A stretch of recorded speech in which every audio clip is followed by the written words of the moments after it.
Hello, welcome to another in the series of AFRY Management Consulting's webinars.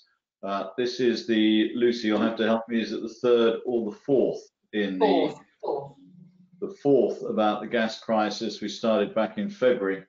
I think it was before the invasion of Ukraine. Title here, Gas Crisis, How Will Europe Manage Without Nord Stream 1?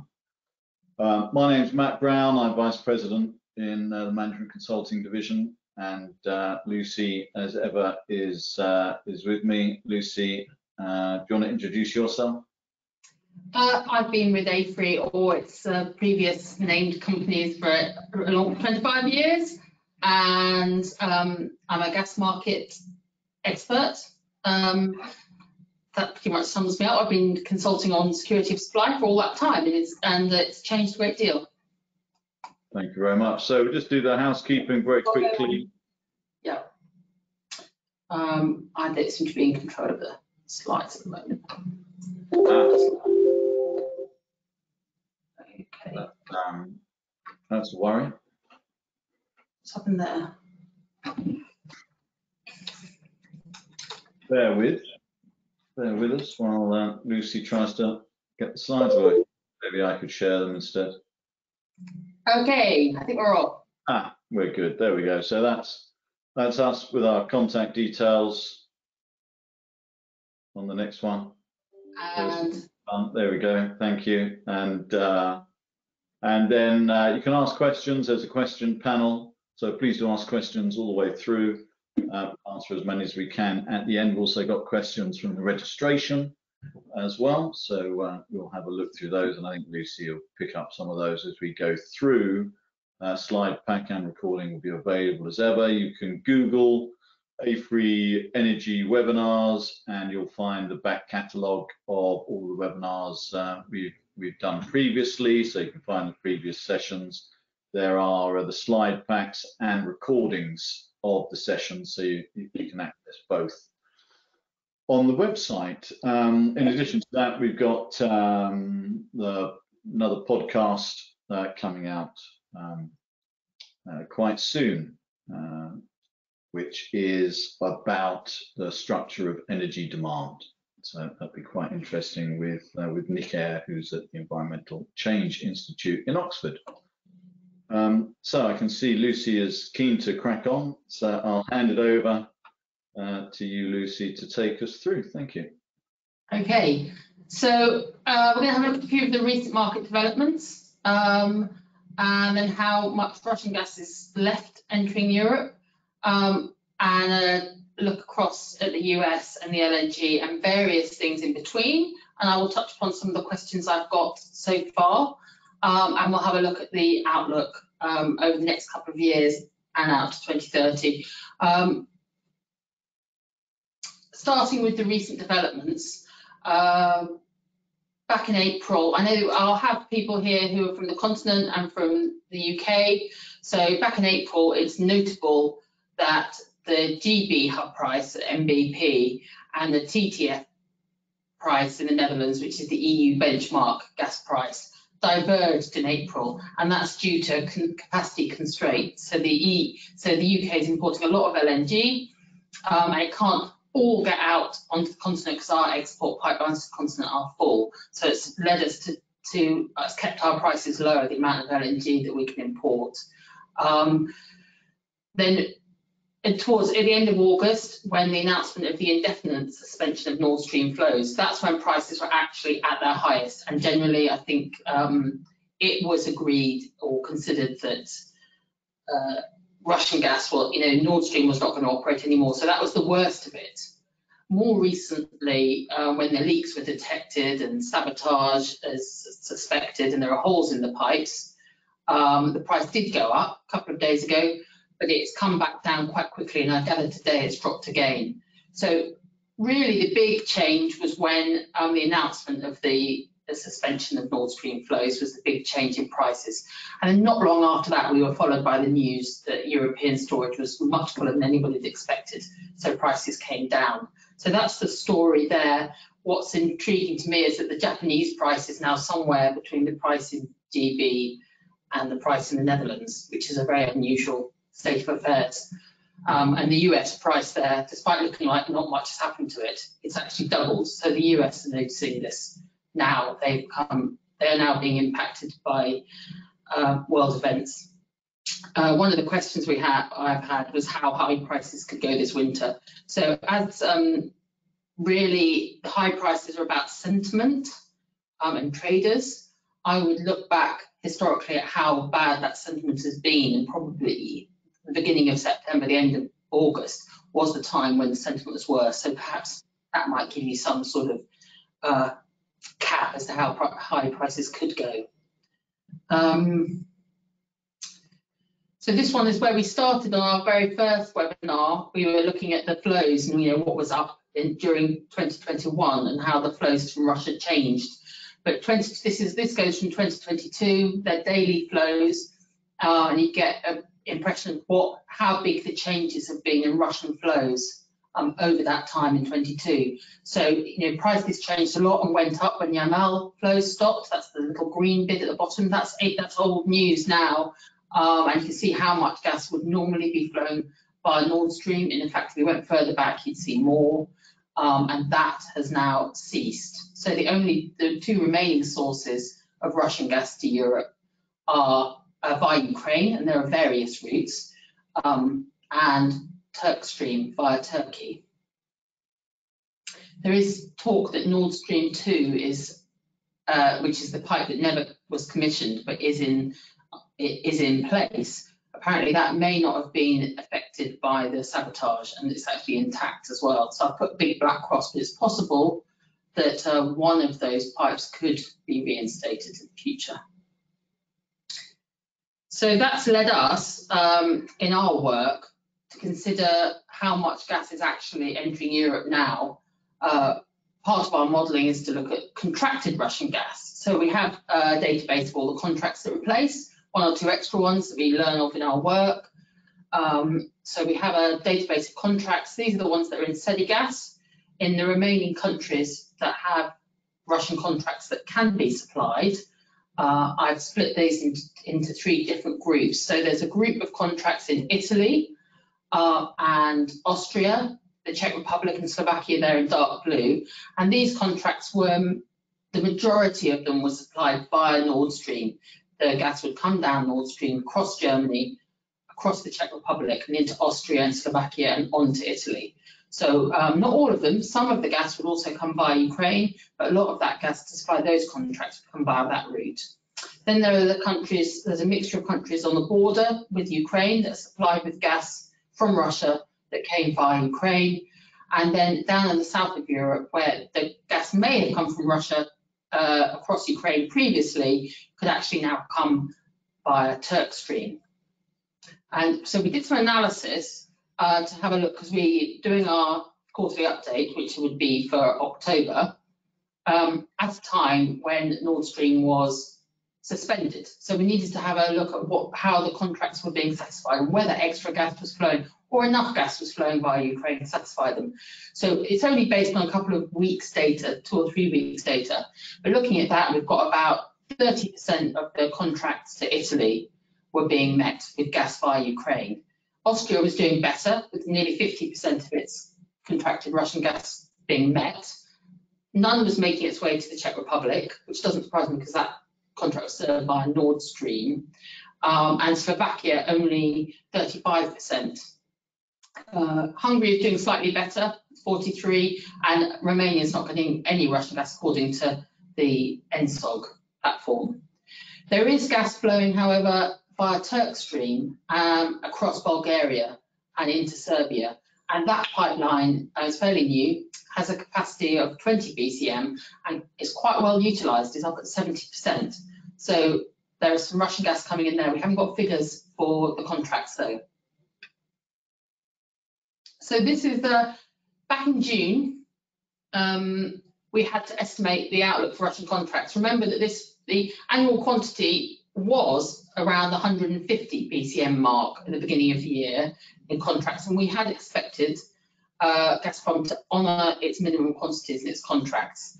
However, since then, and back in June, that by the time that all the rubles debacle and people had in countries have been cut off by Gazprom, we got down to a AQ of about 60 BCM in 2022, and then falling. And we ended all the contracts. Some contracts we ended early, and some we let run to their end, but we didn't renew any contracts. Now we're reviewing this at the moment based on our analysis. So we've brought this amount down to about 25 now, following the end of Nord Stream 1. We're still looking at this, we're still updating it. So we've got about 25 BCM, 26 of contracted gas in our model. Italy, we've finished early because it has declared it's going to be independent of Russian gas by 2026. So we took that off. And it's quite interesting because the current rate of gas flowing via Ukraine and Balkan Stream, about the same, comes to about 28 BCM if you're changing it from the daily flows and you're timing up to what the BCM would be what year. So that's roughly what we're seeing at the moment, and we expect that to fall away. As well as it has been reported that the dispute between the Ukrainian gas transporter and Gazprom, which seems small compared to the war, they have said they might stop flowing gas across Ukraine.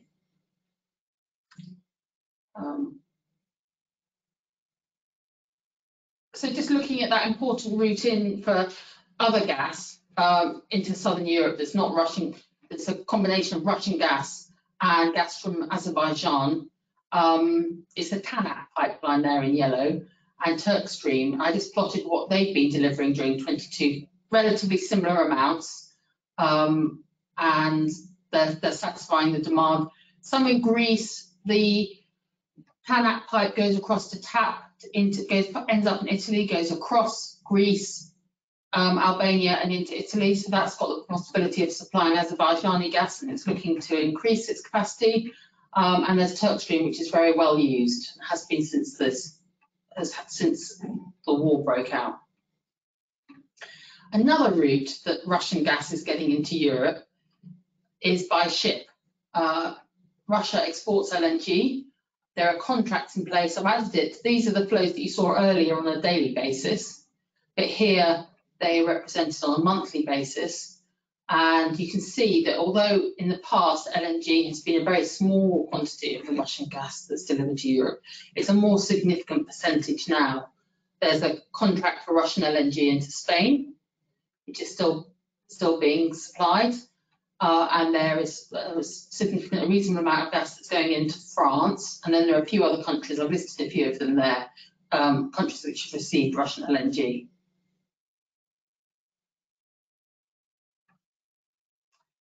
So to replace all this Russian gas, which is not coming to Europe anymore, the US is building liquefaction of LNG to export. So these are the large-scale liquefaction facilities that exist at the moment and in operation in the US. And they're more or less doubling that amount with sites which are under construction or have reached their final investment decision. And all of these will appear in our central scenario. So if they've had final investment decision, then they will appear in our central scenario at some point in the next 5 or 10 years, a little bit sooner than that, sooner than 10 years.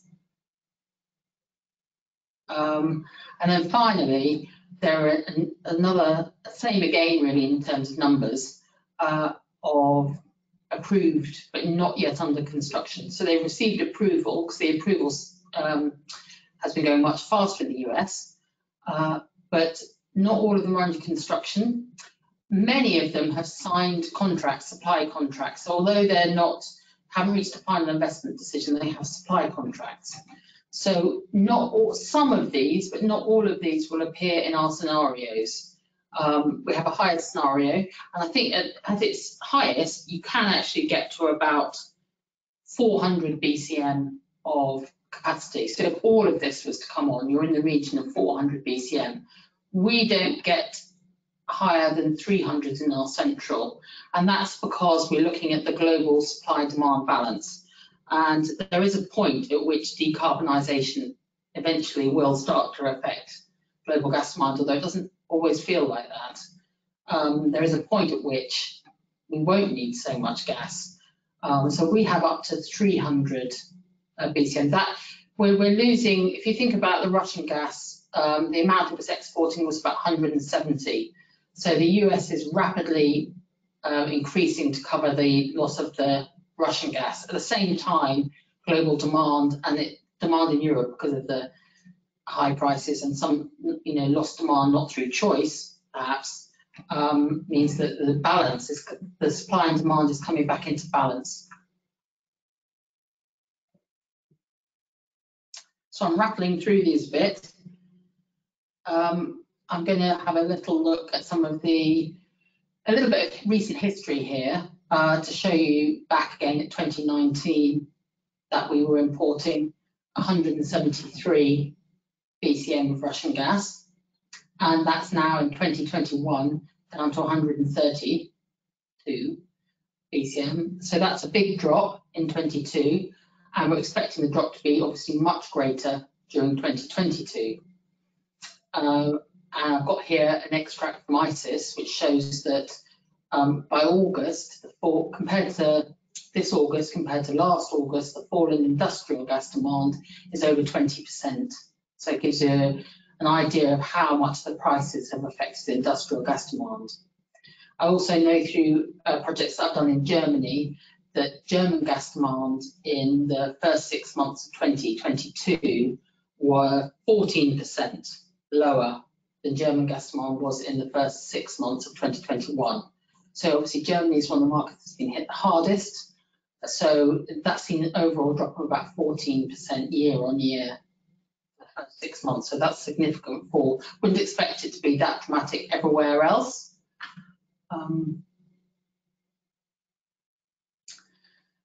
So this isn't part of our projections, it's an estimate. So our estimate, looking at the numbers so far this year, are that around 63 BCM of Russian gas will have been delivered in 22. So it could be a little bit more, could be a little bit less. That's roughly what we project is going to come through.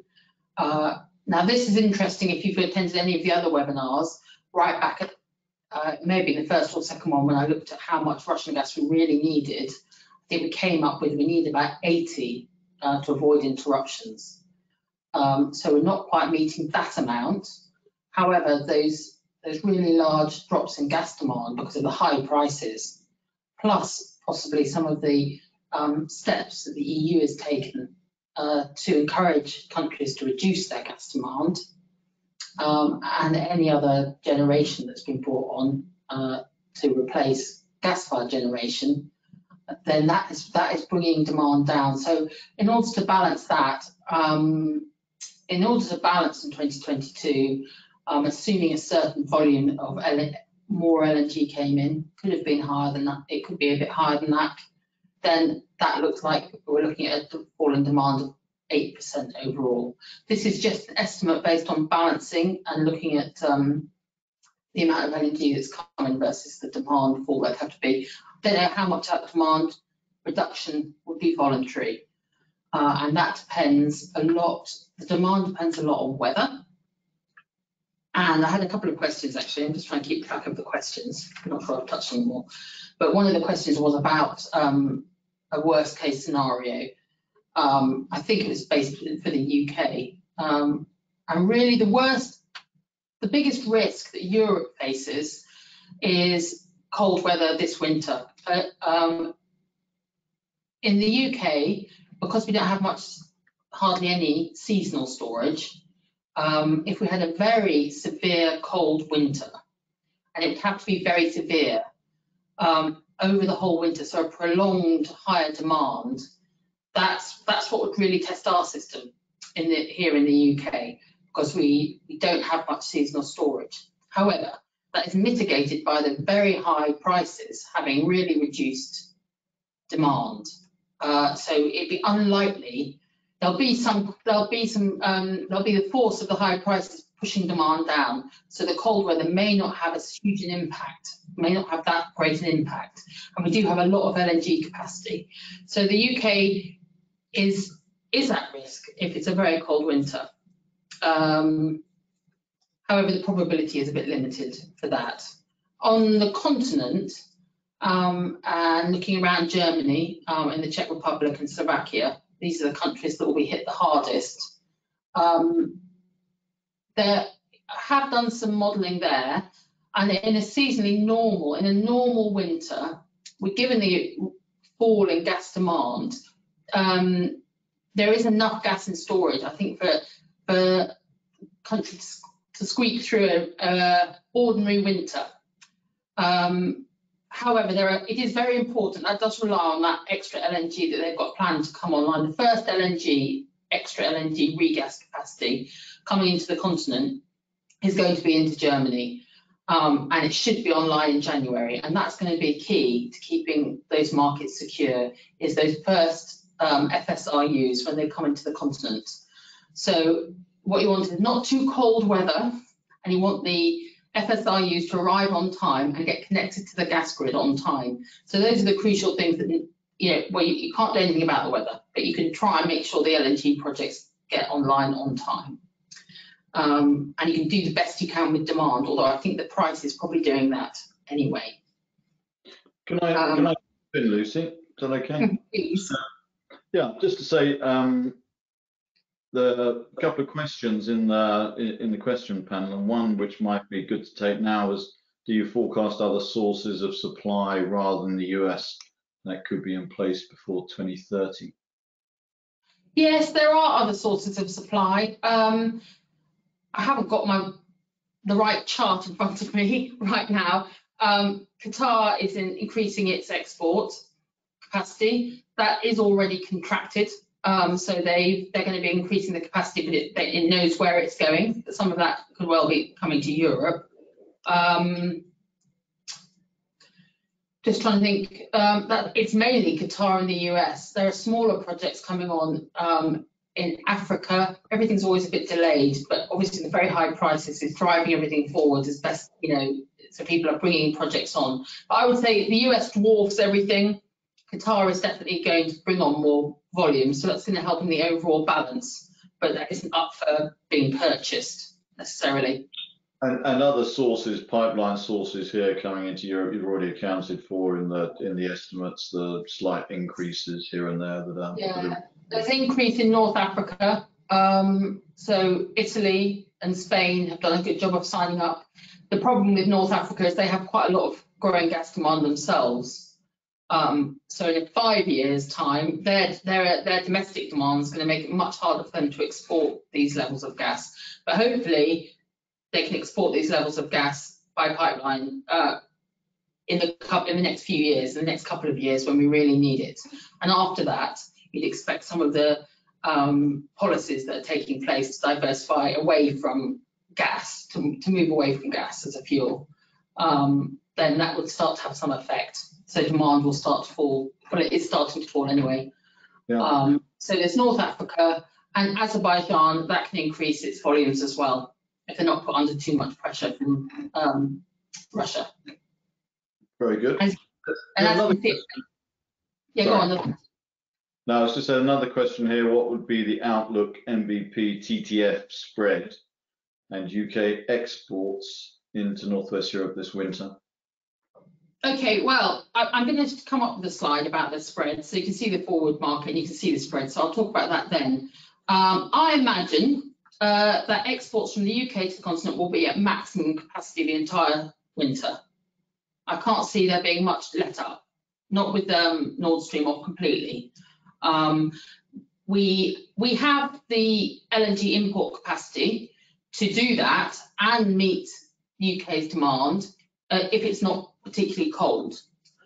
We have good storage for short spikes in demand. So if you were going to have a cold snap, sometimes you have cold snaps for a few days, then that's manageable in the UK. It's just the prolonged winter. Now the thing is, this is one of the questions that's came up anyway, so I'm sort of kind of digressing down there. But if we did have seasonal storage in the UK, that wouldn't protect us from the very high prices. It would add to our security of supply in an extremely long, cold winter. So it would add to our security of supply. I imagine unless there is something, unless the winter over, I mean, normally if you have a cold winter in the UK, you have a cold winter on the continent. So both sides are going to be stressed.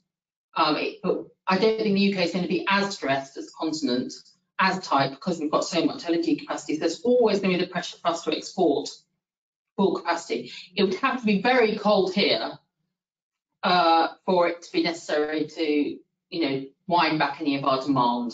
And there is a number of different options for that, which would be down to National Grid to decide what they were going to do in an emergency. And in fact, at that point, if you are in the UK, in 2 days' time, Ofgem is doing a winter outlook, and National Grid will talk about their projections then, so you get a better idea of what their peak day would look like. And hopefully, because the last time I looked at the data, there's no account taken of the high prices that put downward pressure on demand. So that's what I'd be looking for. I'm interested to know what they think demand would be given how high the prices are. I think the price is the greatest risk for safety. I mean, if residential prices, people are paying for their energy, they're really high, then the real risk is about that and whether people are going to, vulnerable people are going to turn off their heating. Lots of questions coming in to the panel. I don't know if we want to do them all here. There's one question which actually, might be quite interesting to tackle, and that's over. If you look at the LNG on your chart here, during 2019-2020, the amount of LNG being supplied looks similar to the estimate of 2022, not a significant increase that some people might think was happening. Yeah, I think prices were very low and we were drawing a lot of LNG in. So by 2020 that dropped a bit because although prices were very low, demand was also very low because we were all stuck at home. So in 2019 prices were low and demand was high and we bought lots of cheap LNG, and that was a real driver for bringing in LNG. I think that's true. I think these are estimates. They're not part of our projections. I was looking at, I think that fall in demand, if you could get more LNG in, I think the fall in demand would be less. And it does depend on the weather. So yeah, I think there's more than 100, possibly more than 117. You have to remember that it is lower, but prices are absolutely through the roof. And I know the continent was going, has been going flat out since about halfway through the year. Well, since about the time that the prices diverged, probably April time, the continent has been regasifying gas as quick as importing gas as fast as it can.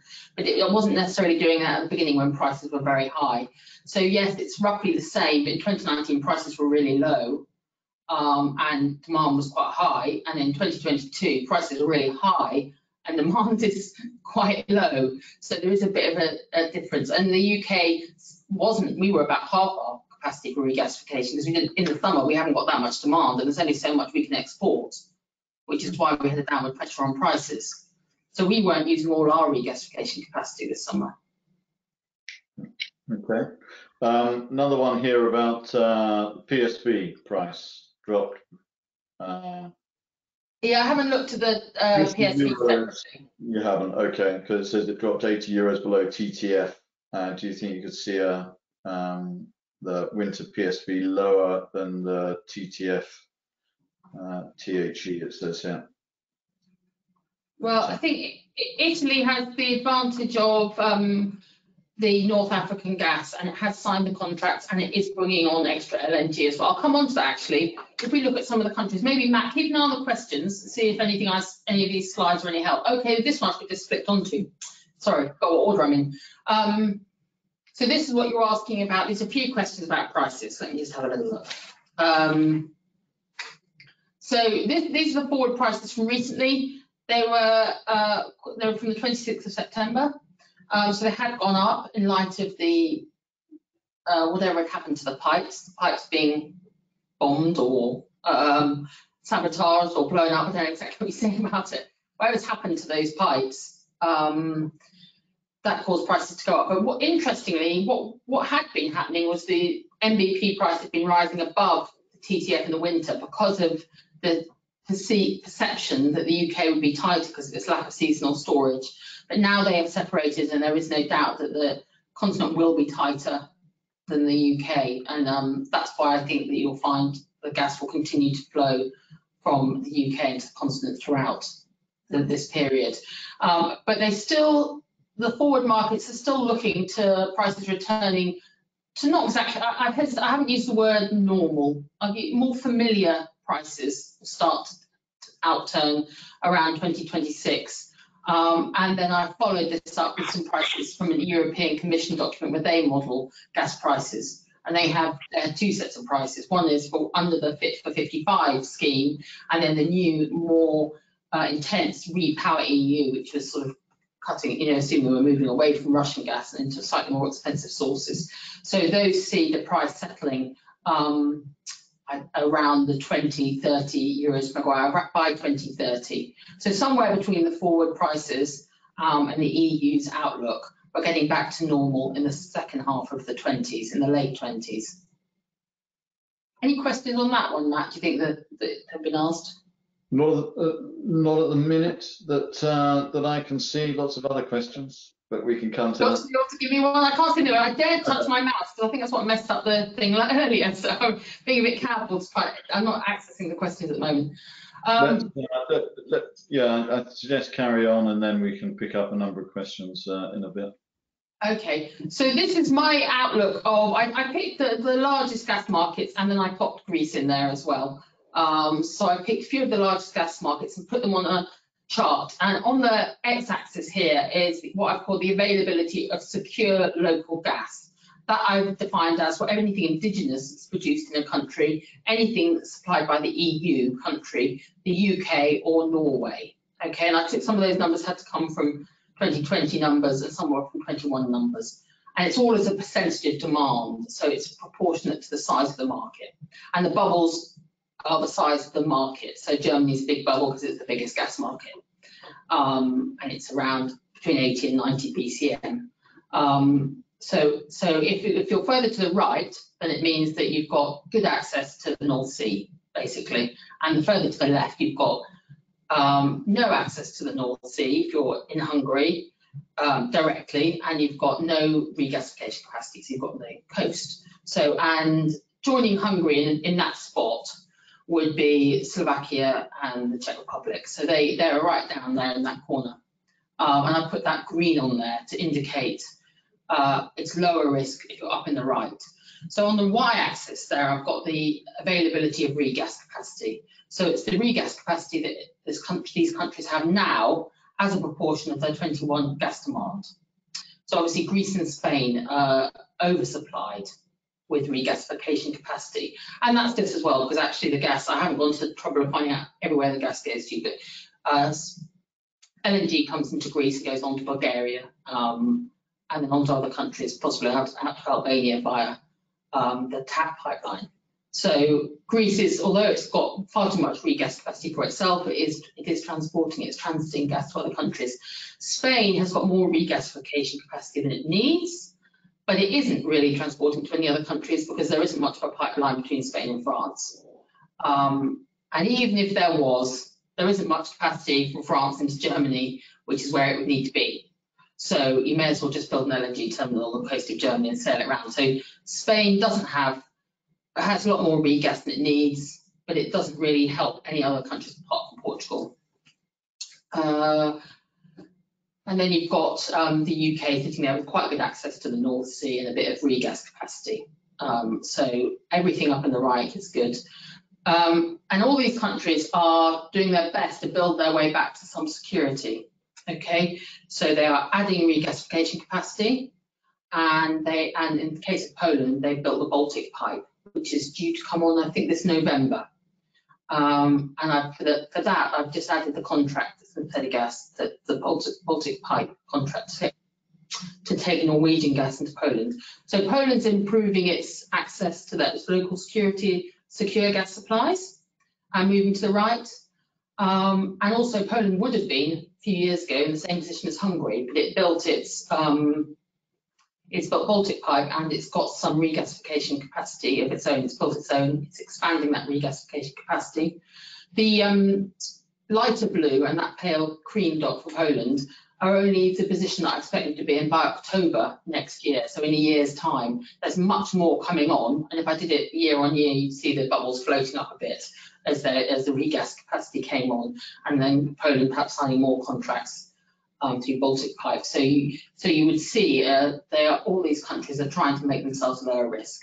And if demand is falling, obviously they'd all shift because these are a percentage of demand. So as demand falls, they would all shift as well to be lower risk, as you're taking away some of that. So you're seeing that even the Netherlands, who are out there with very good availability of secure local gas, they're building new regas capacity. Do you want to, I'm just having a look next. I think you're next, Matt, but do you want to go through any of the questions? Well, I'll just whip through these. So this is from the March webinar that we ran, with just some summary really of what we expected back then would be happening. And I thought it was interesting just to look back and see what we said back then and see how we would view it right now. Higher gas and electricity prices, of course, we've seen massively higher prices. And Lucy, as you click on through, each one gets a tip, I think. But I'll carry on. Yeah, thanks very much. Massively higher prices, accelerated deployment of RES. We've seen a lot of discussion of that. I don't know really. I'll put a tick. I don't know really how much that's happened so far. You know. And that's really important as we look forward, that we continue on. Additional LNG capacity, a lot of plans on that one coming forward. Windfall profits is obviously a major discussion, windfall taxes potential in Europe and on the continent of Europe anyway, in the EU, less keen, ideologically opposed in the UK currently, but we'll have to wait and see how that discussion moves forward and what goes on there. Lower gas and electricity demand. I would have expected to see more of a response, more of a sort of solidarity response across Europe, of people being asked to take measures. I know we're starting to see that, you know, in Germany, for instance, with advice, but I don't think we've seen nearly enough of that. The stranded assets point, I think will come in the future, and perhaps you could put Nord Stream in that bucket already, but not really what we meant back there where we wrote that. The deeper cooperation, integration of European energy markets very much needed, but this winter will be a real test, of course, of how that works, and there's a few questions around that. And then more control and regulation in some areas. Of course, we've seen a lot of discussion about decoupling renewables from gas prices, of doing, you know, changing the way markets work. You know, is marginal pricing working in electricity, etc. So I think there going to be, you know, quite a few moves. We've seen the new storage laws, and of course that will have an impact. We don't know how that's going to play out, of course, when we get to February time. And I think, Lucy, I'm right in saying that there is a percentage limit sort of February time on the storage as well. Yeah, it's difficult when you get to that point of the winter with the storage, and you're supposed to keep 40% in storage for the beginning of February in case you have a cold February. What if you have a horrible cold snap in January? Do you interrupt people on the because you've got to stick to that target at 40% in February? I don't know. I can't see that happening. I think you just run the storage until you didn't have it anymore, but there you are. Yeah, so that's just a very quick reprise. I think I'll turn to the questions. I might just answer one or two quickly, and then come back to others. Because there are a couple here which have been discussed very much within the office, and one is Groningen and what's going to happen. Is there any chance that Groningen comes back on? I remember back earlier in the year talking to German colleagues and saying, you know, what's the chance of the nukes in Germany being extended, and the view was 0 chance. And the world changes and the world moves, of course. So Lucy, what do you think at the moment? No, I don't think Groningen is likely to come back on. I think it's scheduled to be off in 23, and the earthquakes were such that it's not possible to bring it back on. See, I would use, the gas, and then be cheaper just to repair the damage done in the farmhouses and so on. A better economic overall judgment, but I'm not there. So there we go. Don't know. What about the something we've discussed quite a lot, and this is the point about the Russian gas being shut in, production being shut in. What really happens? Is it easy to restart? What happens to the overall reserve levels? And my understanding is that it's really not so easy to restart the gas production if you've shut it in. I don't know if they're going to, there was stories of flaring of gas, but they were very small volumes, as I recall. Lucy, you said. Yeah. So not so easy, not so easy to push it back up again. And then also, where's it going to go? Where's the access if we're not taking the Russian gas? I don't know. And then I think you do lose a certain amount of reserves if you're not flowing the gas. Any thoughts? I think there are definitely you need a reservoir engineer to know exactly what happened, and you need to know the reservoirs. But it's worth remembering that Russia produces about 500 BCM of gas, and half of that it uses itself. So it's got a big demand anyway. And the amount it was exporting to Western Europe, 170, it's still sending quite a bit to Turkey and some to the EU. So there's some gas coming out. So if you think of its percentage of its total production, then it's more like 20% of its production. So I think people sometimes think it's Russia's going to have to shut in all its gas production. It's not all its gas production. It's 20%. So it makes a slightly relatively smaller problem.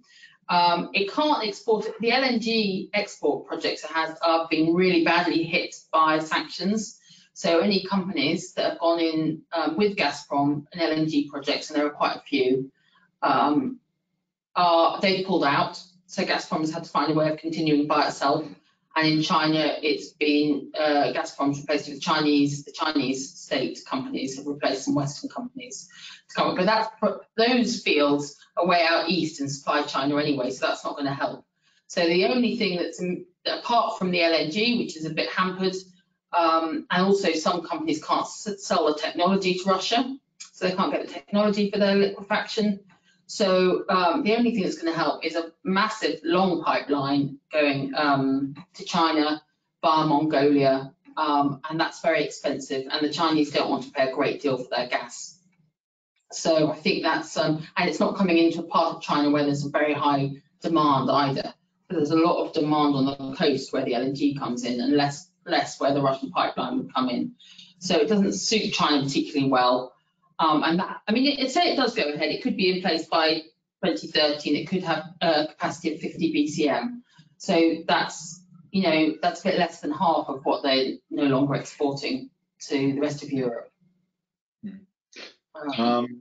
There's a question here that's on the view on spread between EU and US markets. And we did have the chart earlier showing the spread currently in prices.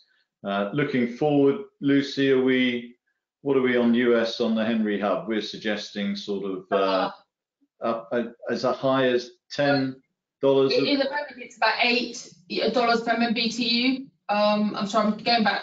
You're having to see the whole thing again. Take you back to there. I'm being rather careful with it in case it breaks again. So those are the difference. It's funny because we look from Europe, we look back at the US and think they've got no problems, but they are horrified.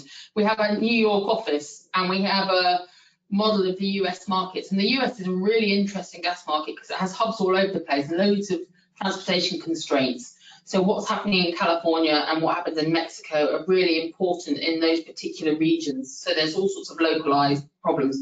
But for us, because most of the contracts, most of the LNG liquefaction is around Henry Hub, which is their main benchmark, and that is the one that's often used in contracts. So China's got contracts for US gas that's linked to Henry Hub, and obviously they're very much in the money if you've got one of those. But the US itself has seen prices more or less double, and they're back to prices that they haven't seen since they started fracking. So they had shale gas brought prices down from $10 per MMBTU down to $3 per MMBTU. And then they've got used to that, and the gas was coming out of the ground with the oil as associated gas. So it was really much just a byproduct of oil production. So as long as oil prices stayed $50 a barrel or above, then you just got gas for nothing. It came in, it was no trouble to get that, apart from they can always transport it. So they've worked on that. I think the prices are probably encouraging that. But now, those all that capacity that we're seeing coming on is going to eat into their production, their shale gas production. It's not going to be all a nice associated gas coming out with oil, shale oil production. That's going to be they're going to be fracking just for gas. So that's going to have much higher costs associated with it. And that's going to push up the hub prices across America, because you're going to be having to access more expensive shale gas.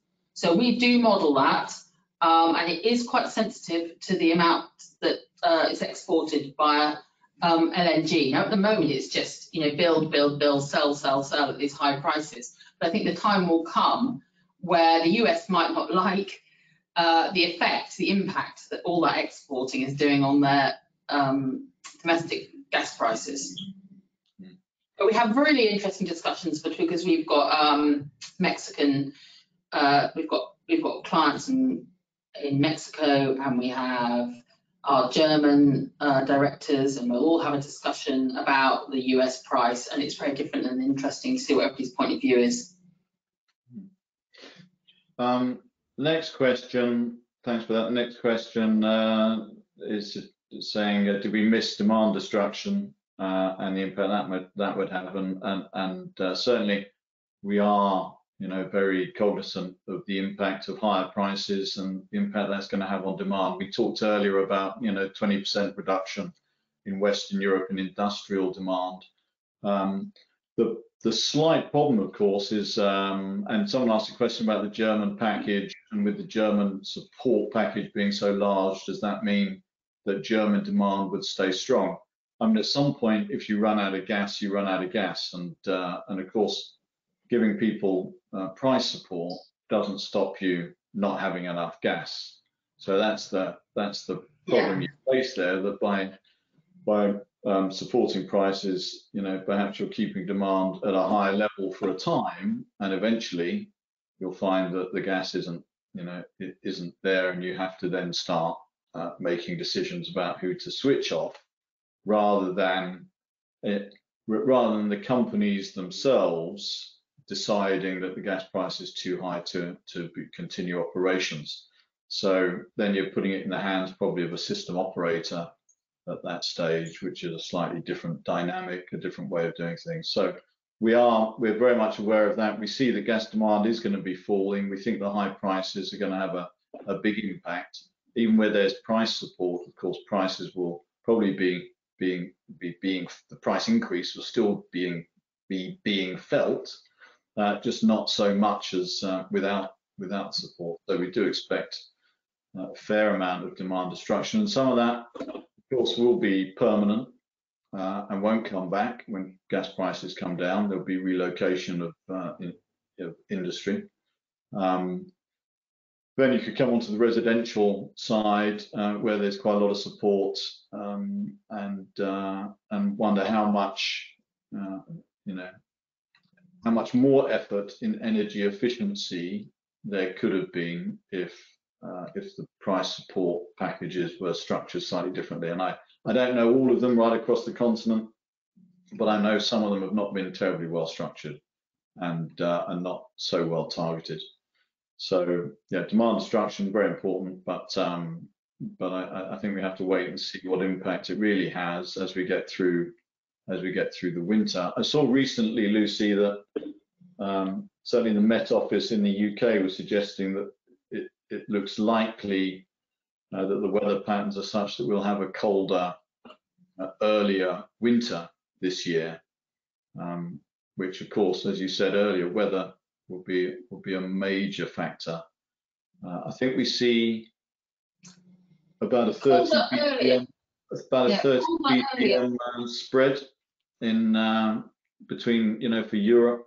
Well, I asked Angus, one of our other colleagues, about the spread on whether it was plus or minus 30 BCM. So that in itself can have a big impact on whether we're able to supply. I think a colder winter earlier is generally better for gas markets. What gas markets don't like are late cold winters when the storage is nearly empty, because the sentiment is much worse when you're down at 40% or 30% in your storage. Then and you have a cold snap, that always has a much bigger impact on prices than it will do if you have a cold snap at the beginning of the winter. But the UK, if we had a cold snap at the beginning of the winter and then a lull, that's enough time for us to refill our quite fast cycle storage facilities. Not so easy for the continent to do that, although they have much more gas in storage, but it really wouldn't suit very well if you had a very cold February. Demand destruction, and we're going to do some analysis on gas demand and prices in November, but I won't know, or we won't know, what the demand destruction has been until prices relax to see what comes back. So once prices come back up again, then you might be able to tell what's, how much damage has been done, if you consider it damage. You may not if it's fossil fuels off. That's a good point. In an energy transition, it might be difficult to unpick reducing gas demand from gas, demand destruction. I suppose looking at industrial output would be one way we could start looking at things, but it'd be a fabulous idea to be able to build the demand curve both for gas and electricity as we look forward. There's a question here which confuses me slightly, and it might be to do with the bubbles chart you had earlier, and that's why do you see more available capacity in France than in the UK? I'm just wondering, did you have France increasing in capacity? France is planning on building a facility. It's in Le Havre or something, that I can't remember exactly where it is now. I hesitate in case I say the wrong place. But they are going to bring on. They've said they're going to bring on a new floating terminal in. Yeah, it's proportional to their demand. That's why it's higher. That's what you're asking, because it's availability regas as a percentage of their 2021 demand. The UK demand is considerably higher than France, which is why France is a bit higher there. I think that's what you're thinking. But and in fact, see that bubble going up a bit. That's because they've said they are bringing in a new FSRU during 2023. So I assume that would be in place by October. So that's why it's gone up, and that's why it's higher than the UK. Very good. A question here. Poland has currently booked only 25% of the Baltic pipe capacity under long-term contract. Do you expect this to increase, and what will be the net supply result? Less exports to Germany via Europipe 2, and Germany will cease exports to Poland? That's a good question. I don't know. I might go away and work that out. I imagine the Baltic pipe will be very well used, and they're going to increase. I've only got the one contract in there for the impact of Baltic pipe. So if it's fully used, then it's going to move much further to the right.